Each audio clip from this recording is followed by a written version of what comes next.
Hey guys, the following is from Jerry Cantrell about how he met Layne Staley and how Alice in Chains began. Quote, "It was my dream to be one of the guys that I dug and to play music for a living. It appealed to me from an early age. I actually started playing guitar fairly late, about 17. That was out of I never could afford a guitar. We didn't have a lot of excess cash around. My folks were divorced, and my mother and grandmother raised me. My cousins scored a crappy Fender Mustang copy and a sound design stereo. An 8-track tape, a turntable on top with a couple of speakers that had a guitar plug in the back. You could record onto the 8 tracks as well, so it was kind of my own little studio. He brought it over and I convinced him to loan it to me for a weekend. I never gave it back. There was stuff going on in Tacoma too. Some of the Seattle bands would come down and play. I'd seen Layne Staley's band, Alice in Chains, at the Tacoma Little Theater. I went to concerts, played with people. I didn't have a car, so I would carry my guitar case and little amp on a bus. I'd get to practices and learn. And then things took a turn for my family. My grandmother and mother both passed away in about 6 months of each other. At that point, I was on my own. I had no home, no immediate family, except for aunts and uncles. My mother left me a little money from an insurance policy, enough for me to exist on for a while. I bought some gear, put together the Diamond Lie Band. We probably were one of the biggest band in Tacoma. I had met Nick Pollock, who was the guitar player at Alice in Chains at the time, Layne's version of it. He knew what I was going through, and he invited me to come up to Seattle. He took me to a house party somewhere in West Seattle. I walked in the door, and he introduced me to Layne immediately. We just clicked. He was really cool, and he looked great. He was really funny. I think he had his hair flat ironed, so it was all crimped and teased up. I never met him before, but I've seen his band, and I remember the first time I heard him sing, I thought, man, that guy is cool. That guy's got a great voice. I would love to be in a band with that guy. He worked at a place called the Music Bank, which was a rehearsal hall, and it was 24 hours a day, 7 days a week, and 40-some rooms. It was awesome. It was one of the coolest things ever. Basically, we just kind of crashed there, and he worked the shift and let bands in and out of the rooms when they were doing gigs or whatever, and then lock everything up and make sure everything's secure. He met me at that party, and we hit it off, and he's like, man, Nick was telling me about your situation. If you got nowhere to stay, you can come and stay with me, and I could probably even get you a job. And he did. So I basically moved in with him at the Music Bank, which was underneath the Ballard Bridge, and I got a job with Layne. Layne would work one shift at work, and there was basically maybe 4 or 5 of us that would split shifts and kind of lived at that place. And each one of us got part of our pay. What a scam. We didn't get paid cash, we got a free room, and after a while of us complaining, the guy who ran the place, named Dave, he might give us a couple of bucks here or there, but the fringe benefits were that he'd smoke us out all the time, and then we'd complain enough like, hey dude, we gotta eat. So he started buying TV dinners. I'll never forget this. He had all our names on a graph and like how many TV dinners you ate.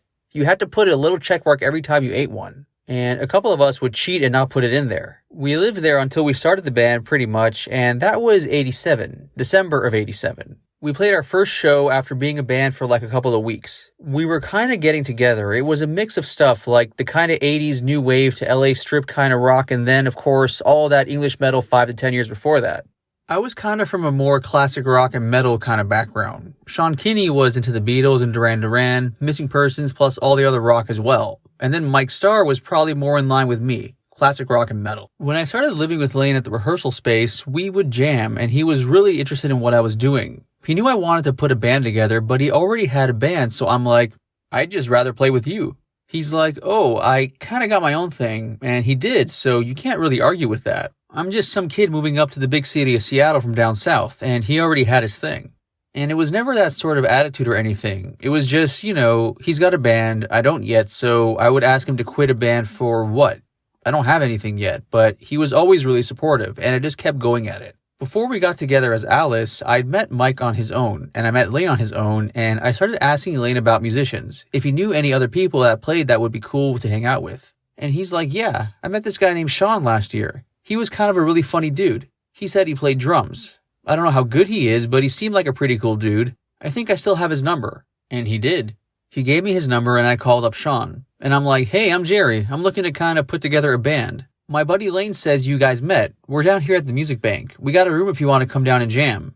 He's like, yeah, that sounds cool. He was asking me a few questions about what I was into, stuff like that. He's like, yeah, I'll come down. You got a bass player? I'm like, I don't. What kind of bass player are you looking for? I'm like, well, I played with this guy named Mike Starr for a couple of weeks. Thought he was pretty cool, so somebody like that. Do you know who that is? Yeah, I know who he is, Sean said. He's my best friend, and I'm dating his sister, so I'll bring him down too. They came down, Mike, Mike's sister Melinda, and Sean, and we all ended up jamming together. I think Layne was mildly interested, but he wasn't really involved. But then he started to listen to us play a little bit, and we picked up a couple of covers to play first, like Taxi Driver, something like that, or Suffragette City. Layne had his band, which used kind of the same name, but it was more like Guns N' Roses, Alice in Chains, instead of Alice in Chains. He had this other band with another dude named Ron, which was kind of more, I don't know, it was kind of like Dead or Alive kind of stuff. Kind of glammy goth, kind of dance stuff or whatever, but still with some heavy guitars. And he's like, hey, I'm doing this thing with this other guy. You want to play guitar on that? And if you want to play a couple of songs with Alice too, that would be cool. I'm like, okay, that's cool. I'll do that for you, but why don't you sing with us too as well? So we made a deal with each other to jam on this third project between our two projects. And then after a period of time, Sean, Mike, and I were like, we were kind of tired of that. And we were kind of like, you're cocky. We're better than those guys. You need to jump ship and come over here and play with us. And he's like, well, I don't really want to leave my thing. And we're like, okay, so how do we get him to quit his other side projects? And we were like, let's just start trying out singers in his room.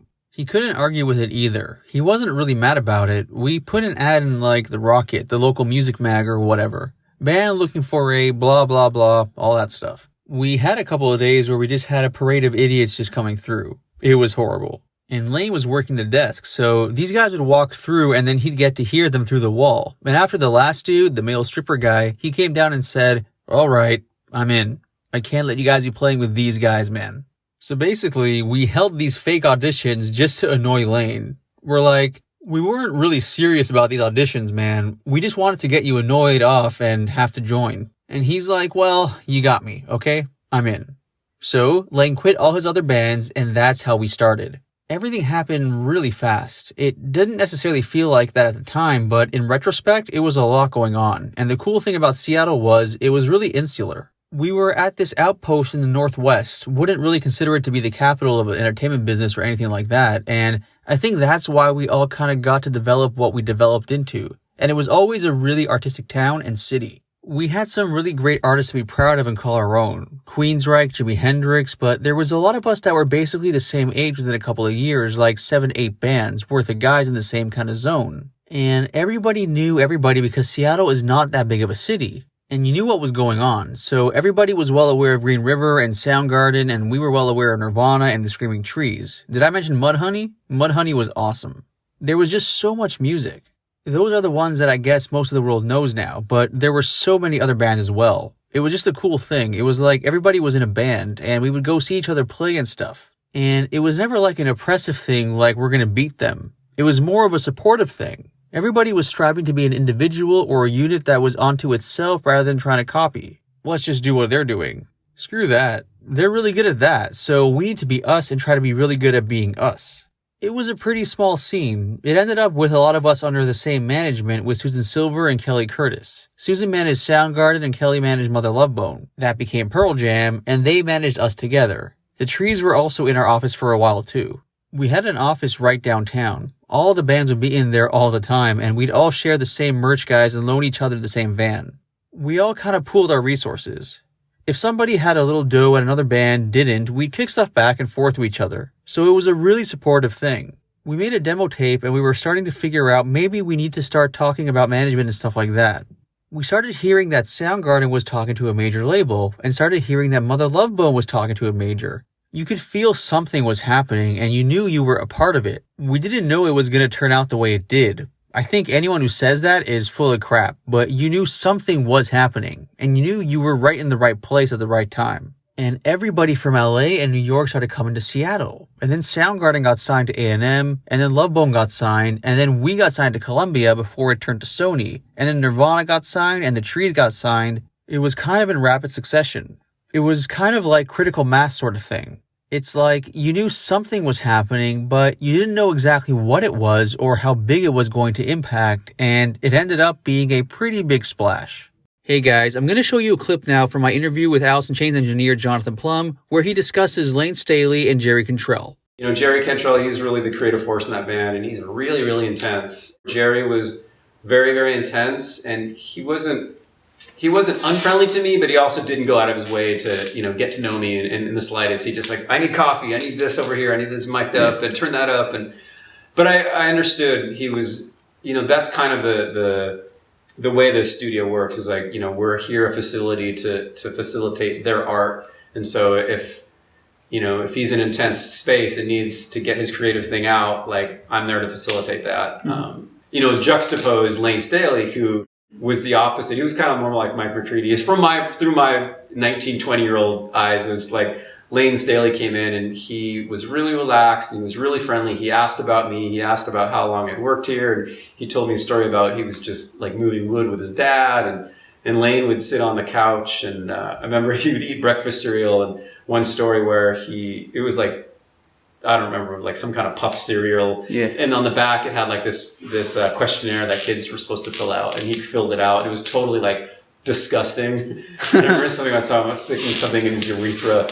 And he put it up on the fridge when he was all done with it. So that was my impression of Layne. He was just like really fun loving, and where Jerry was very intense and getting down to work. And another, like my favorite, a really big impression on me of working with Alice was we were working on Sap, and Sap was filled with a lot of more ballads. Because I knew Alice in Chains from Facelift, which was the rock record. Yeah. And so they were back here doing Sap, and a lot of the songs, the first few songs I worked on with them were more the ballads. And I remember we were having to do a lot of takes over and over, and I remember asking Rick, again, Rick Brosher was producing these sessions, and I remember asking Rick, like, wow, it takes him a lot of work to get these takes.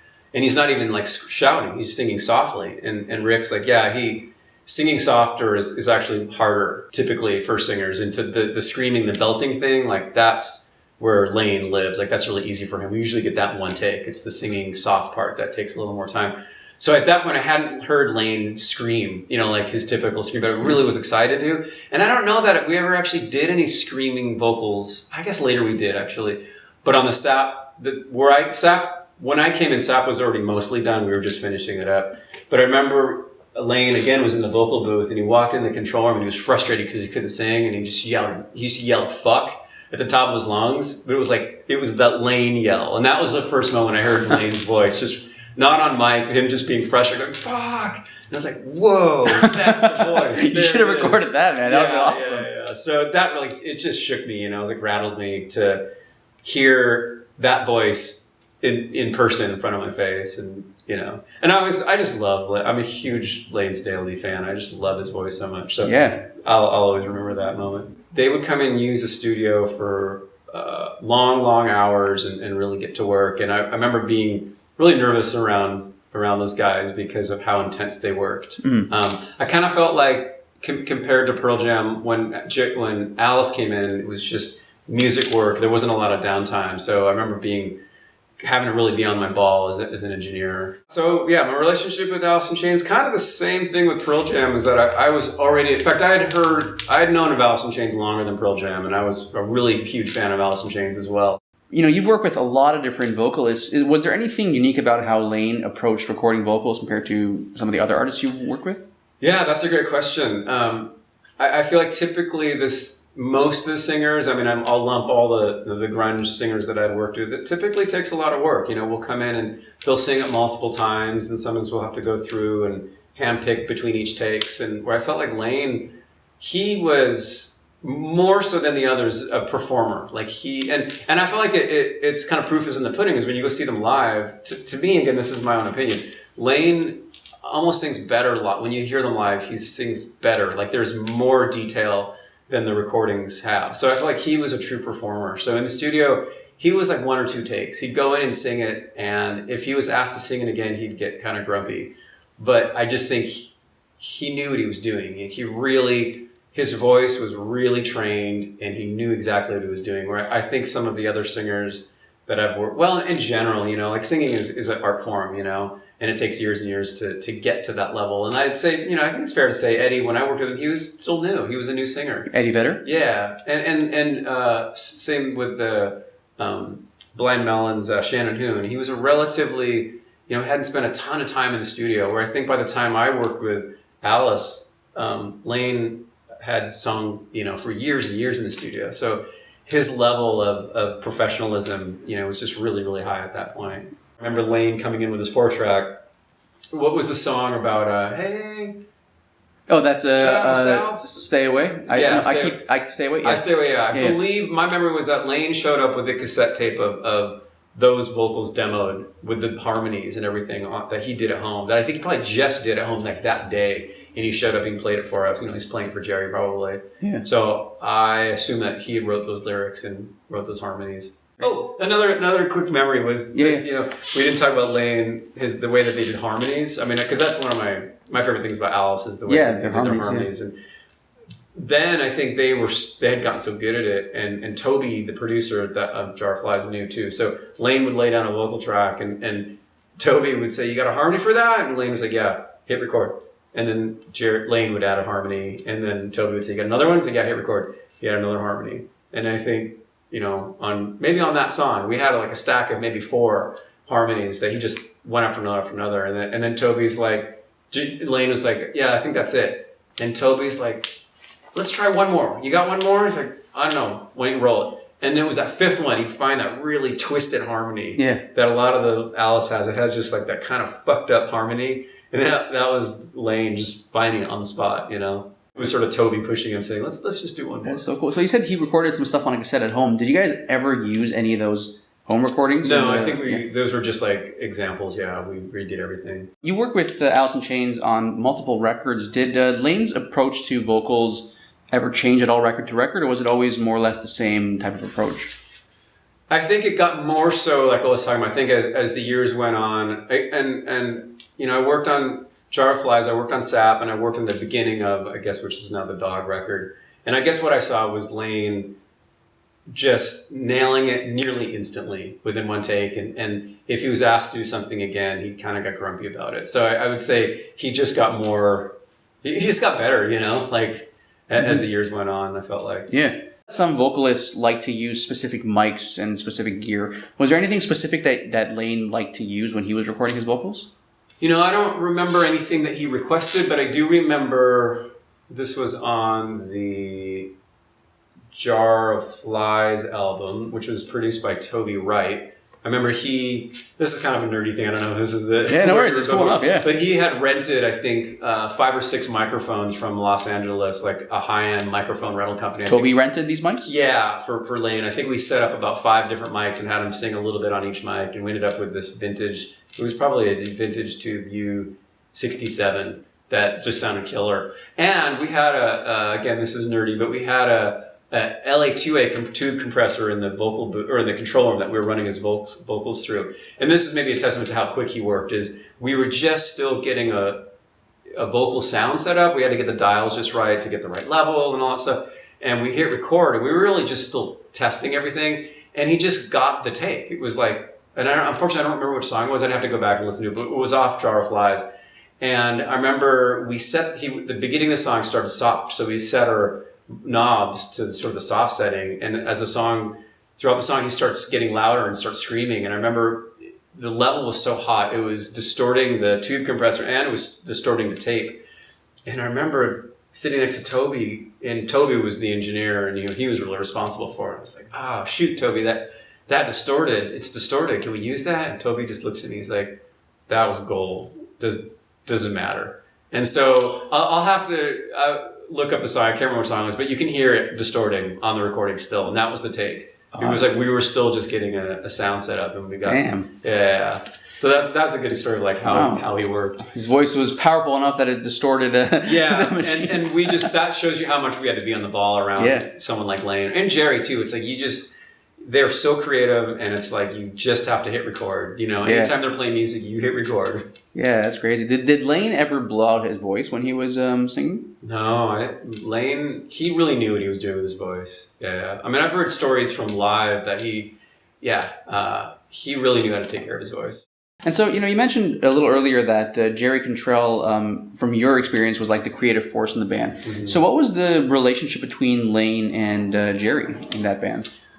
So again, this is just through my lens. And again, I was 19, 20, 21 at this point. And I was just the house engineer here. So I really didn't know entirely how the music industry worked at that point. But my impression was Jerry was here 16 hours a day. He didn't leave the studio. He'd show up. It was coffee after coffee. And he was part of every single decision, where I think Layne was spending a lot more time on the couch filling out breakfast cereal boxes, and was asked to come in to sing. But there was so much happening outside the studio, like I remember, and I don't know, for the history books, I don't know where this fit in, but I remember Layne would show up. He had a cassette 4-track that he was home recording ideas for, and he would show up and play the ideas for the band, and mostly Jerry and Toby probably. And that was later. So I think, from what I understand about history, later Layne got more involved in the writing and the lyric process, and I think maybe that was what I was seeing, was Layne doing writing at home and bringing ideas in to show Jerry. So I imagine there was a lot more tug of war happening that I just didn't see.